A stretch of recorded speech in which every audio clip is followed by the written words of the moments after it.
তুমি যদি বাদিনীর ঘরে না যেতে চাও তাহলে এই হৃদয় মাঝে তোমার জন্য বিচিত্র পালঙ্ক সাজিয়ে রেখেছি। তুমি আমার এই হৃদয় মাঝে আসবে। এই হৃদয় মাঝে আসার কথা বলছে কেন? বধূকে হৃদয় মাঝে আসার কথা বলছে কেন?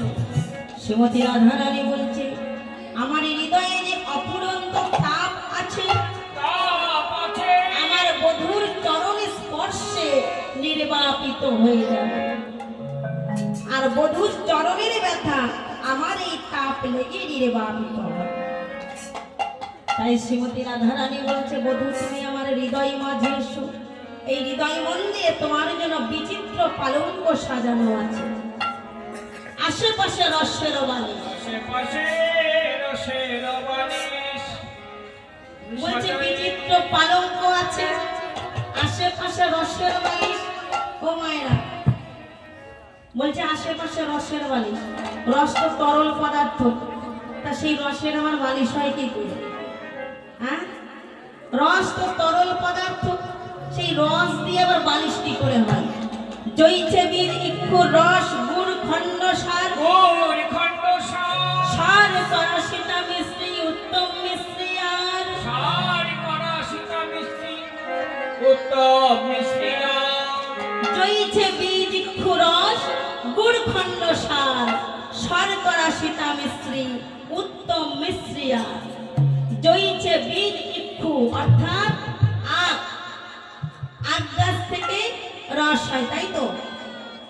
আখ গাছ থেকে যখন রস হলো সেটা তো তরল রস, সেই আখের রসকে জ্বালিয়ে গুড়ে পরিণত হলো। সেই গুড়ের পরমায়ু 1 বৎসর, 1 বৎসর পরে গুড় নষ্ট হয়ে যাচ্ছে।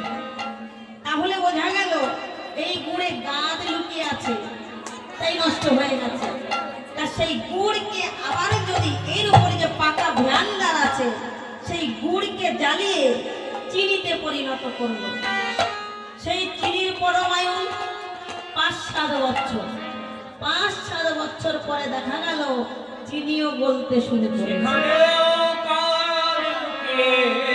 গাদ লুকিয়ে আছে, হলো না? তাহলে এর উপরে যে পাকা ভ্যান্ডার আছে ওই চিনিকে গলিয়ে জ্বালিয়ে মিশ্রিতে পরিণত করলো। এই মিশ্রিতে যখন পরিণত হলো, মিশ্রি আর গলে যাচ্ছে না, এই মিশ্রিটি হচ্ছে বিশুদ্ধ। অর্থাৎ সেই আখের রস থেকে যদি মিশ্রি হতে পারে, বলে রসের বালিশ হবে না কেন? রসের বালিশ হবে না কেন?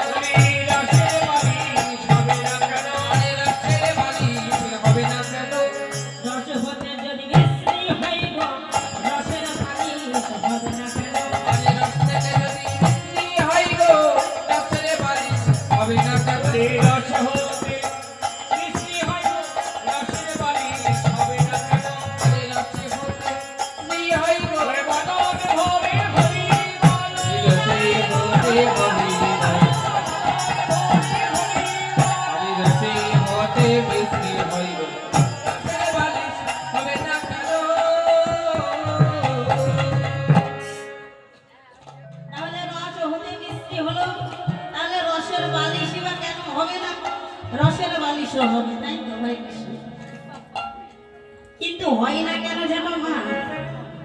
যাই হোক, আত্মসুখী চন্দ্রাবলী সকামনাই ঢলাঢলি, অকামনাই দেহ নষ্ট রতি করে খণ্ড। রাধারানীর কৃপা হলে ধারা উল্টে উজান বহে, রাধারানীর চরণ তলে গোটা বিশ্ব ব্রহ্মাণ্ড। বলছে রাধারানীর চরণ তলে গোটা বিশ্ব ব্রহ্মাণ্ড। রাধা রয়াকার ধয়াকার রাধা। আর সেই রাধাকে যদি একটু ঘুরিয়ে ধরা যায় তাহলে ধয়াকার রয়াকার ধারা, তাহলে জানবো রাধা কাকে বলে আর ধারাই বা কাকে বলে। নিম্ন হইতে ঊর্ধ্বগতি তাহে কহে রাধা, ঊর্ধ্ব হইতে